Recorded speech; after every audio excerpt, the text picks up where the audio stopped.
கரூர் மாவட்டத்தில் பிரச்சாரம் மேற்கொண்ட எடப்பாடி பழனிசாமி, இந்த தேர்தல் ஜனநாயகத்திற்கும் பணநாயகத்திற்கும் இடையே நடக்கும் தேர்தல் எனவும், மணல் கொள்ளையை தடுத்ததற்காக எம்.ஆர். விஜயபாஸ்கர் மீது வழக்கு தொடர்ந்த அதிகாரிகள் மீது அதிமுக ஆட்சியில் சட்டப்படி நடவடிக்கை எடுக்கப்படும் எனவும் தெரிவித்தார்.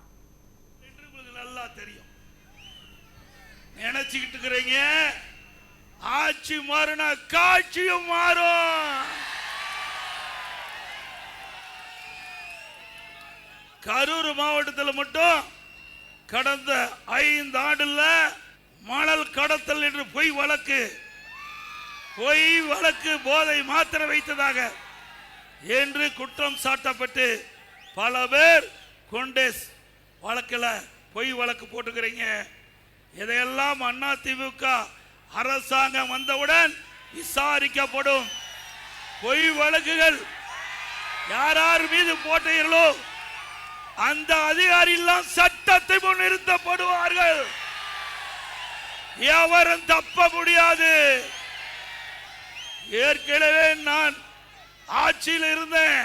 அப்ப இருந்த பழனிசாமி வேற, இப்ப இருக்கிற பழனிசாமி வேற. அன்றைய தினம் நான் முதலாக முதலமைச்சர் பதவி ஏற்றேன். முழுக்க நான் 4 வருடம் 2 மாத காலம் பல்வேறு பிரச்சனை சந்தித்துக் கொண்டிருந்தேன். வறட்சி, புயல், வெள்ளம், கொரோனா, முழு கவனம் செலுத்தினேன். அதனால மக்களிடத்தில் நல்ல பெயர், சிறப்பான ஆட்சி கொடுத்தோம்.